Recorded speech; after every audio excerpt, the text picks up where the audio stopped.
Bienvenue dans le podcast Inside Digital Revolution, le podcast du MBA Digital Marketing and Business de l'EFAP. Aujourd'hui, rendez-vous pour un épisode alumni. Aujourd'hui, j'ai le plaisir de recevoir Claire Lebras, experte en catégorie management et trade marketing. Elle nous parle du site qu'elle a créé sur le sujet, de live streaming shopping, tout en apportant de précieux conseils à ceux qui veulent s'engager sur cette voie. Claire nous apporte sa vision également sur le secteur pour les mois à venir.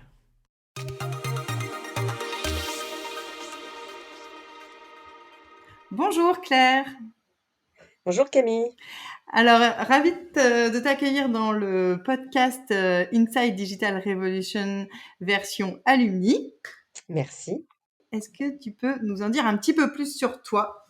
Oui, moi en fait, je suis Claire, j'ai 38 ans et en fait, je suis jeune diplômée du MBA DMB Part-Time Paris. Donc moi, je suis de la promotion 2019-2020. Donc j'ai été officiellement diplômée, je dirais, au mois de janvier. Donc c'est tout neuf. Voilà. D'accord. Et en parallèle, en fait, de cette formation, je suis passée, enfin, j'ai changé de poste fin septembre et je travaille maintenant chez Mappa Spontex comme responsable catégorie management et stratégie des réseaux Europe pour les marques Mappa et Spontex. Voilà. D'accord. Alors, est-ce que tu peux nous expliquer ce qu'est le category management ? Oui, complètement. C'est vrai que c'est pas forcément connu du grand public. En fait, c'est, pour, les marques de grande consommation, et les distributeurs, que ce soit, Carrefour, Auchan, Leclerc ou même, Leroy Merlin, Monsieur Bricolage, Bricomarché. C'est vraiment, à la frontière entre le commerce et le marketing et c'est trouver, des plans conjoints entre, les enseignes, les points de vente et les marques pour pouvoir, améliorer l'expérience client sur nos catégories de produits. Donc ça peut être de la peinture comme, des couches pour bébé ou pour par exemple moi sur, des gammes comme le récurage, l'essuyage ou les gants, pour pouvoir faire croître ces catégories. Donc c'est vraiment en mode partenariat sur des projets pour améliorer les assortiments, les promotions, toutes ces choses-là en point de vente, donc entre les enseignes et les marques. Voilà. D'accord. Alors, quelle distinction tu fais entre category management et trade marketing ?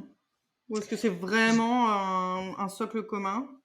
Alors, il y a quand même des points communs. Je dirais que le trade marketing est un des leviers du category management, puisque le trade marketing, c'est vraiment le marketing en point de vente, donc l'activation, des marques et via les enseignes, sur, plein de leviers, de la promotion, des animations, ce genre de choses. Donc je dirais que les 2 sont très proches l'un de l'autre. Le category management, c'est vraiment un process en 8 étapes, assez, je dirais codifié et c'est surtout pour développer une vision long terme de la catégorie et d'anticiper des leviers de croissance à 2, 3, voire même 5 ans sur une catégorie. Donc c'est un peu plus long terme, mais voilà, les 2 sont très proches l'un de l'autre. Ok. Et alors, il me semble que tu développes particulièrement le sujet grâce à un blog que tu as lancé. Est-ce que tu peux nous raconter un petit peu ? Oui, complètement. En fait, dans le cadre de notre, formation au MBA, on avait tout un tas d'articles à écrire régulièrement sur, des sujets qui nous plaisaient. Et donc moi, j'ai joint l'utile à l'agréable puisque j'ai écrit des articles sur, le digital et l'impact du digital à la fois sur le category management et sur, le retail, la grande consommation. Et j'ai beaucoup aimé, en fait, faire paraître ces articles parce que ça m'a fait rencontrer des gens, échanger aussi avec des gens sur, mes problématiques et les choses que je découvrais. Et du coup, j'ai voulu continuer après et c'est pour ça qu'au mois de janvier, j'ai lancé donc, mon site qui s'appelle, categorymanager.fr dans lequel, régulièrement, je poste des articles et ce qui me permet, finalement d'échanger aussi avec, la communauté de professionnels de grande consommation et du retail sur, tout un tas de problématiques. Voilà. D'accord, donc tu l'as lancé vraiment suite à ta thèse. Oui, c'est ça, exactement, tout à fait. En fait, j'ai fait ma thèse professionnelle sur, donc la transformation digitale du category management. Donc tout le contenu, les rencontres que j'avais m'ont amené à me poser plein de questions et puis à suivre pas mal de choses, sur, toute l'actualité en grande consommation. Ça bouge énormément, hein, ça s'accélère beaucoup, et tous les changements que le Mmh. digital aussi apporte à mon métier et à la grande consommation. Et c'est vrai que ça m'a donné envie de poursuivre ça et c'est pour ça que j'ai lancé, ce site internet pour pouvoir, régulièrement, proposer des sujets de discussion, de réflexion et puis donner mon avis sur un certain nombre de choses. Voilà. OK, génial. Est-ce que tu peux nous donner ta vision sur la transformation digitale, du category management dans les années à venir? Quelles sont selon toi, les grandes problématiques ou les grands points qui vont émerger, dans les années et les mois, qui arrivent? Beh, je dirais que il y a beaucoup de facteurs qui ont été accélérés, par la crise sanitaire qu'on a vécue, hein. Tout ce qui est, le e-commerce, que ce soit dans les drives, mais même, les pure players, les marketplaces et autres, ont quand même chamboulé tout un tas de comportements des consommateurs. Ça s'est accéléré depuis 2020 et je pense qu'il va y avoir beaucoup de structuration au niveau des assortiments, des parcours clients, et puis des points de contact qui sont démultipliés entre, voilà, j'ai le choix de faire mes courses en livraison à domicile, en drive ou en point de vente. Tout ça, ça va être amené à se structurer, je pense, dans les mois et années à venir. Et puis, on a toutes les problématiques de la data ou même les enjeux, parce qu'aujourd'hui, on a, masse d'informations sur les parcours shoppers, sur leur comportement et aujourd'hui, c'est comment on va arriver à prioriser et à extraire ces données pour en tirer finalement des insights pertinents et faire évoluer ces parcours, consommateurs et shoppers. Donc je pense que tout ça, ça va être amené à se structurer. Ça a explosé ou ça s'est accéléré en 2020 et là, je dirais que 2021-2022, ça va être beaucoup plus de la structuration. Après, en parallèle, on a aussi des grands enjeux de consommation, qui apparaissent, que ce D'accord. soit, bon, le pouvoir d'achat, mais aussi tout ce qui va être, ces problématiques de développement durable qui deviennent de vrais enjeux et je pense que et le category management et le digital vont être des leviers qui vont devoir prendre en compte ces nouvelles, problématiques et ces nouveaux enjeux qui sont de plus en plus, forts, au niveau de nos consommateurs. Voilà, c'est exactement, une question, que je voulais aussi te poser, de ta vision par rapport à la transformation, durable, la transformation écologique. Comment on va pouvoir, travailler sur le vendre plus et en même temps associer, les problématiques, liées au durable? Est-ce que, déjà toi tu vois des pistes, qui seraient intéressantes à creuser? Beh, je dirais que et c'est vrai qu'on pourrait croire que voilà, le category management, c'est, vendre plus à plus de gens et enfin, on plus fréquemment, mais c'est aussi peut-être se dire, vendre mieux, vendre différemment et finalement, c'est plutôt que de parler de croissance profitable, c'est peut-être plus une croissance durable, réfléchir à tous ces enjeux. Comment, conjointement les enseignes et les marques peuvent, répondre à tous ces enjeux de façon plus pertinente auprès de leurs consommateurs. C'est vrai que jusqu'à présent, je dirais que le category management a un peu botté en touche en disant: «Ben non, mais ça, c'est le marketing produit, ils vont développer des produits, beaucoup plus orientés développement durable, écologique, ils vont travailler sur leur packaging et puis c'est aussi tout ce qui est logistique, transport et autres».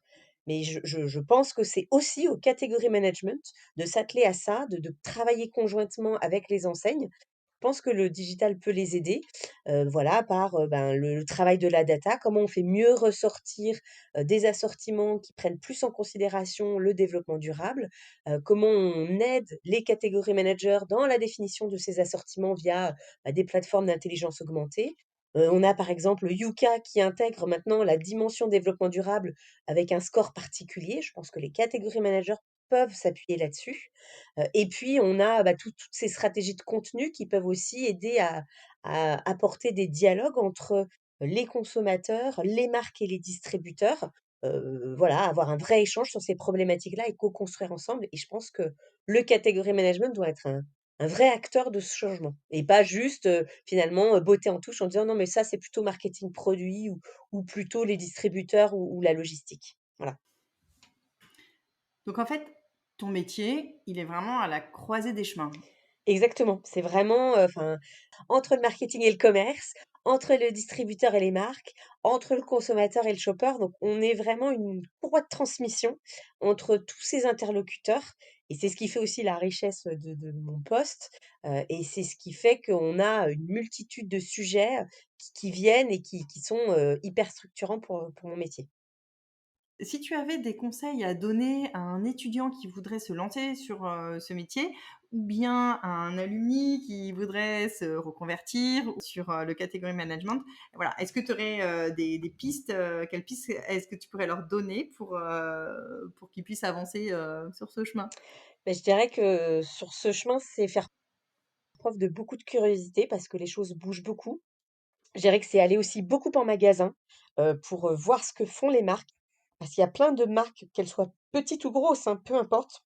Elles ont, des idées, elles sont très astucieuses pour mettre en place, bah, plein d'outils pour améliorer l'expérience client en point de vente.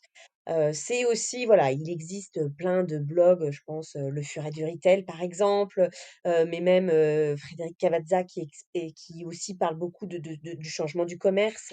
On a aussi, je dirais un podcast, il y a les Voix de la conso, il y a énormément de choses qui sont faites sur tout ce qui est le retail et la grande conso, et ça, c'est quand même assez facile d'accès.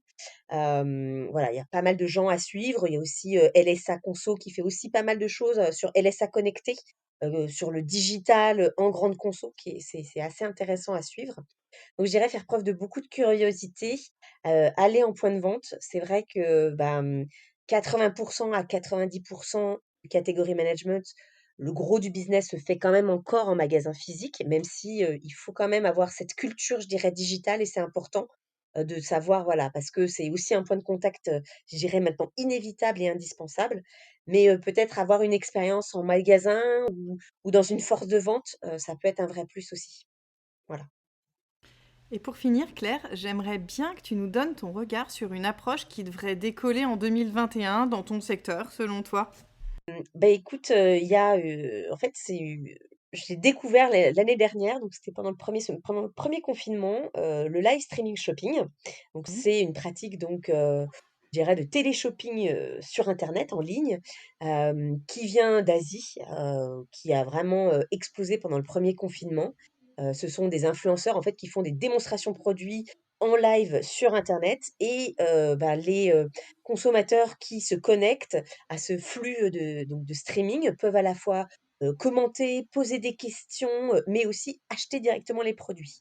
Et c'est vrai que j'avais rencontré à l'époque, le fondateur de, Cast TV, Antoine Leclerc, avec qui j'avais beaucoup échangé parce que lui voulait, faire, un vrai pivot de sa start-up qui s'appelle Cast TV et qui a Mmh. lancé donc, sa plateforme de live streaming shopping et ça a été un des premiers d'ailleurs à faire un événement avec, Leroy Merlin, au mois d'octobre 2020 et puis ensuite on a pas mal d'enseignes comme, Carrefour qui se sont lancées dessus, hein, au mois de décembre, ils ont fait ça sur les jouets. Ils en ont fait un au mois de janvier sur la puériculture qui a été beaucoup plus mitigé parce qu'ils ont, je pense, beaucoup moins, anticipé, travaillé et cetera. Mais, j'ai la pleine conviction que c'est un élément qui va être amené à fortement se développer et notamment, Mmh. via, des catégories comme, la beauté, puisque là, on va avoir les opérations beauté. Nul doute que des marques comme L'Oréal ou même Nivea vont accélérer dessus parce que et notamment L'Oréal a beaucoup développé ce genre de pratique, en Asie, et en direct to consumer. Donc je pense que le live streaming shopping, va être une pratique en tout cas en 2021 qui va, fortement se déployer en France et en Europe de manière générale. Merci beaucoup, Claire.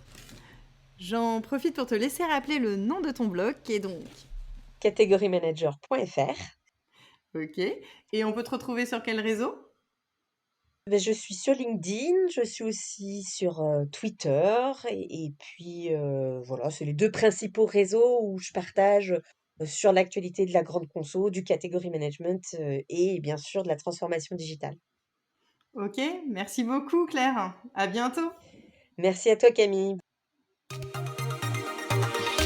Merci pour votre écoute et à très bientôt pour un nouvel épisode du podcast Inside Digital Revolution. Si vous avez aimé cet épisode, n'hésitez pas à nous le dire en nous mettant plein d'étoiles.